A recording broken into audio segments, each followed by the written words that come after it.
नमस्कार।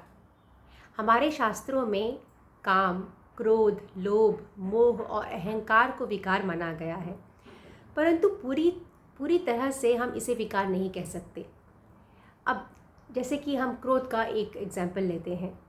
महाभारत का प्रसंग, द्रौपदी का जब चीरहरण होता है, उस समय भीष्म पितामह शांति की पट्टी बांधे और अन्य जो सभी थे उन्होंने शांति की पट्टी बांधा, परंतु उनके सामने ही उनकी पुत्र वधू का चीरहरण हो रहा था। तो और उनको उस समय क्रोध करना चाहिए था, परंतु उन्होंने शांति का पट्टी लगाए रखा।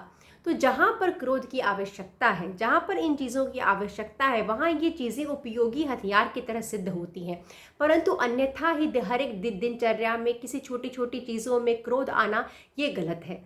हमें हमें कहा गया है कि शास्त्रों में कि हमें अपना मन को शीतल ठंडा रखना चाहिए, परंतु क्रोध तभी करना चाहिए जब किसी के साथ अन्याय हो रहा हो। ये एक हथियार है, ये एक हथियार है जो कि समय पर ही इसका उपयोग होना चाहिए। और इसी तरह इच्छाएं जैसे कि काम, इच्छाएं यदि हमारी नहीं होंगी तो हम अपने जीवन में प्रोग्रेस कैसे करेंगे। हमारे मन में जब यह तमन्ना नहीं होगा, यह इच्छा नहीं होगा कि हम आगे बढ़ें, तो उसके लिए हम संभवतः प्रयत्नशील भी नहीं होंगे, मेहनत भी नहीं करेंगे। परंतु यहाँ इच्छाओं को कहने का अर्थ है कि ऐसी इच्छा जो धर्म के अंदर आती है। जब हम किसी के उपकार के बारे में सोचते हैं, किसी ऐसा कोई कार्य करते हैं जो कि धर्म के सीमा में आता है, तो वह सही है। परंतु जब हमारी इच्छाएं धर्म से अलग हो जाती हैं, तब वह विकार बन जाती हैं। और इसी बात पर यह है कि विश्वामित्र जी, आज प्रसंग विश्वामित्र जी का और मेनका का। तो विश्वामित्र जी एक क्षत्रिय राजा हैं और वह देखते हैं कि वशिष्ठ जी की जो शक्तियां हैं, एक ब्राह्मण की शक्तियां, वो कितनी ज़्यादा हैं। और तब उनके मन में इच्छा जागती है कि उन्हें भी ब्रह्मर्षि बनना है, उन्हें भी ब्राह्मणत्व की प्राप्ति करनी है। और इसके बाद वो तपस्या में लीन हो जाते हैं, तपस्या करने लगते हैं। और तपस्या में उनका बहुत विघ्न उत्पन्न होता है, परंतु कभी ये राजा त्रिशंकु के रूप में, कभी उनके भांजे शून्यशेप के रूप में, कभी वह वशिष्ठ जी के पुत्रों को क्रोध कर देते हैं। जब वो तपस्या में होते हैं तो क्रोध उन पर हावी हो जाता है, और वशिष्ठ के पुत्रों को क्रोध कर देते हैं। कभी वह स्वयं अपने ही पुत्रों को क्रोध कर देते हैं। तो क्रोध है जो है वो उन पर बार बार हावी हो रहा है, परंतु फिर भी वह पुनः वहाँ पर छोड़ते नहीं अपने मेहनत को, पुनः वो फिर तपस्या में लग रहे हैं। और उनके इस प्रयत्न को देखकर देवता सभी ये बहुत चकित हैं। और विश्वामित्र जी इस बार ऐसा होता है कि विश्वामित्र जी का जो तपस्या है वह क्रोध से नहीं भंग होता, परंतु एक इच्छा शक्ति, एक काम, मेनका के रूप में काम जो है वो उनके जीवन में उनका प्रवेश होता है।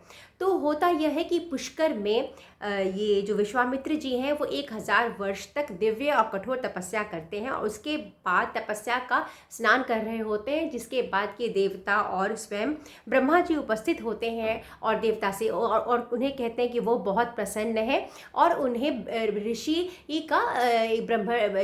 का एक वरदान देते हैं कि तुम एक महर्षि बन गए हो। जबकि उन्हें ब्रह्मर्षि बना रहता है, परंतु उन्हें अभी एक ऋषि का ही पद मिला हुआ है, ऋषि का ही वरदान मिला हुआ है ब्रह्मा जी से। जिसके बाद विश्वामित्र जी फिर तपस्या में संलग्न हो जाते हैं। परंतु अब उनके जीवन में काम के रूप में मेनका का प्रवेश होता है। और मेनका इतनी सुंदर अप्सरा होती है, इतना सुंदर कांति होता है उसका कि वह जब विश्वामित्र जी ये जल में मेनका को देखते हैं तो ऐसा लगता है जैसे बादलों के बीच बिजली चमकता है। उसी तरह वो मेनका उस जल में कांतिमय हो रही होती है।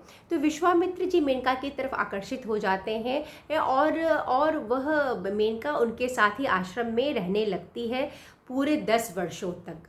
इतने वर्ष बीत गए। अब धीरे धीरे विश्वामित्र जी को उनको रियलाइज़ होता है कि मुझे तपस्या करना था और मैं इस काम मोह में फंस गया, इन विकारों में फंसकर मैं अपने पथ से दूर हटता जा रहा हूँ। और यह सोचकर उन्हें स्वयं पर बहुत लज्जा आती है कि मैं क्यों नहीं इन विकारों पर विजय प्राप्त कर पा रहा हूँ। और यह जो मेनका देखती है तो समझ जाती है, वह भी लज्जित होती है। और तब वह मधुर वचनों से मेनका को विदा कर देते हैं और और स्वयं हिमवान उत्तरी पर्वत पर चले जाते हैं तपस्या करने के लिए। तो कौशिकी के तट पर वह तपस्या करते हैं और वह मन में संकल्प लेते हैं कि चाहे कुछ हो जाए वह क्रोध नहीं करेंगे, काम पर नियंत्रण करेंगे। और उन्हें लगता है कि अभी भी उनको जो इन विकारों पर नियंत्रण प्राप्त नहीं हुआ है, इसीलिए वह कठिन तपस्या में लग जाते हैं। अब कठिन तपस्या करने के पश्चात 1000 वर्षों के पश्चात फिर ब्रह्मा जी ही दर्शन देते हैं और उन्हें ऋषियों में श्रेष्ठतम ऋषि का दर्जा देते हैं। विश्वामित्र जी उनसे आग्रह करते हैं कि उन्हें अब ब्रह्मर्षि का पद दिया जाए, परंतु जिस पर ब्रह्मा जी कहते हैं कि नहीं, तुम्हें अभी इस समय ब्रह्मर्षि का पद नहीं दिया जा सकता, क्योंकि अभी भी तुमने अपने सभी विकारों पर नियंत्रण नहीं पाया है। तुम्हें जितेंद्रिय नहीं कहा जा सकता कि तुमने अभी भी अपने सभी इंद्रियों को जीता नहीं है। तुम्हें इसमें और समय लगेगा और कठिन तपस्या तुम्हें करना होगा अपने इंद्रियों पर विजय प्राप्त करने के लिए। अब विश्वामित्र जी के जीवन में बार बार कठिनाइयाँ आती हैं।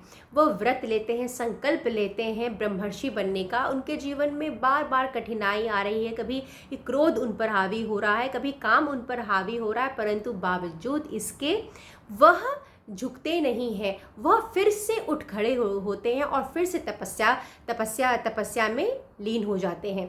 अब विश्वामित्र जी सोचते हैं कि वो इतना कठिन तपस्या करेंगे कि वह अन्न और जल भी त्याग देते हैं और बिना किसी सपोर्ट, बिना किसी आधार के खड़े होकर अपनी भुजाओं को ऊपर रखकर तपस्या में लीन हो जाते हैं।